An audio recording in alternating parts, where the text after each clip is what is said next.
The beautiful and charming young widow catches the attention of a shy young attorney, architect, and planter with political aspirations and a gift for written expression. He plays the violin and they share a love of music and the arts. He will become a major player in the backlash against British tyranny in the colonies.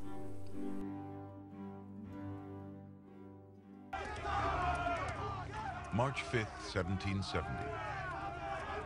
After 3 days of unrest, an angry mob roams the streets. Hundreds of men who lost their jobs and blame the British gather on King Street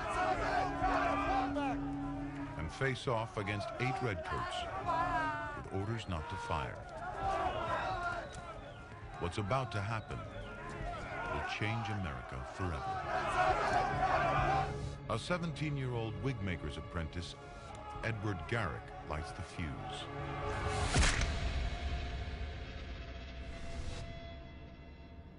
This is how wars start.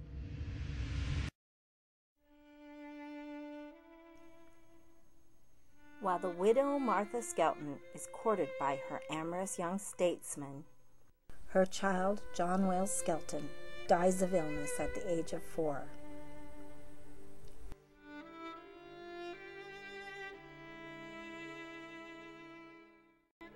The following year is a little happier. There is a wedding at the forest plantation. Martha Wayles Skelton marries Thomas Jefferson.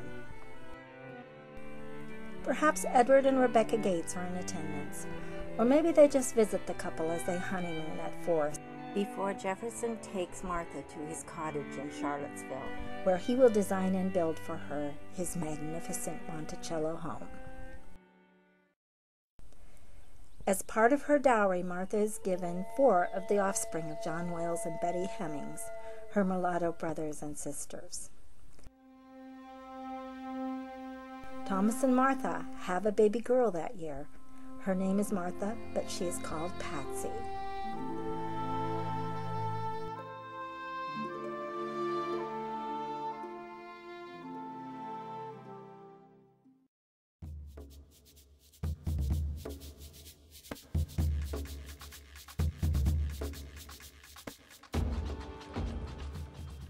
December 1773.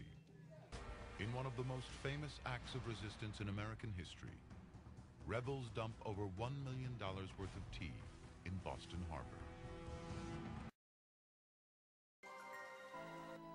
Martha Jefferson's youngest sister, Sally Hemings, is born the year that their father, John Wayles, dies. The Jeffersons will inherit both a vast amount of property and a vast amount of debt, as well as Betty Hemmings and her infant Sally.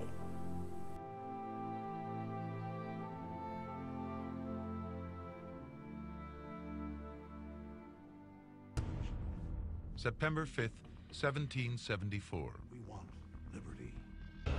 Incensed at the British actions, 56 delegates from across the colonies gather at the First Continental Congress in Philadelphia.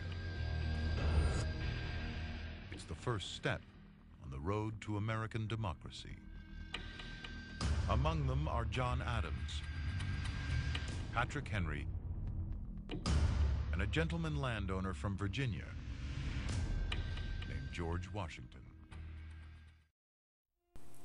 Martha Jefferson gives birth to a baby girl. She is named Jane Randolph for her husband's mother and will not survive the year.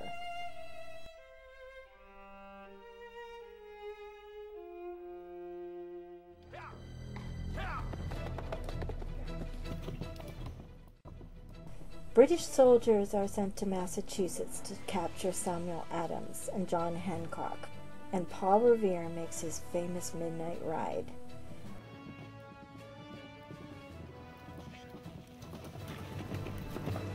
The Redcoats are coming! The Redcoats are coming! Wake up your men and bring them to Lexington at once! The result is the first battle of the American Revolution, the Battle of Lexington and Concord.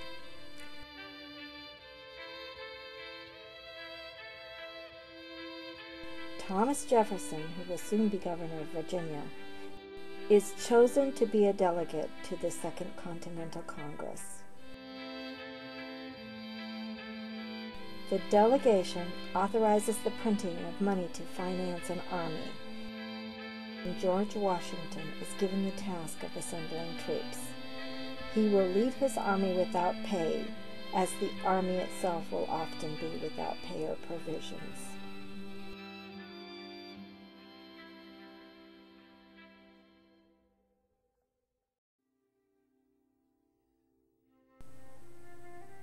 Martha Jefferson suffers a miscarriage in Virginia and is in failing health. Her husband Thomas is in Philadelphia, where a vote has been taken. Jefferson has been part of a committee whose mission was to negotiate terms with King George that would avoid a war, but the effort has been in vain, and the delegates have decided to formally sever ties to England. And Thomas has been chosen to compose the formal document. He does not sleep that night and produces the document the next morning. As the declaration is edited by committee, Thomas is overcome with worry for his beautiful Martha. He is devoted to her.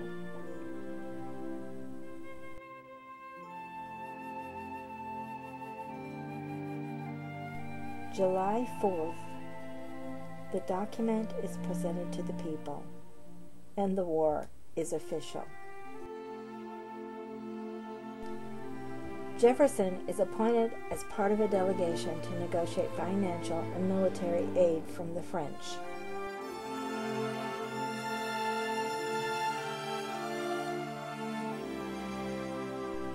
William, the oldest son of Edward Gates, is 16, and before it is over with, he will serve the Revolution as a private in the infantry.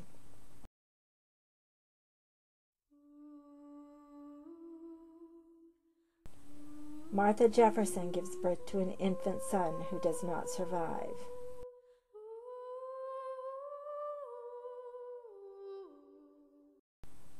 Two years later, France signs a treaty of alliance with the colonists and declares war on Britain. 1 year later, Spain will follow suit, and the world is at war.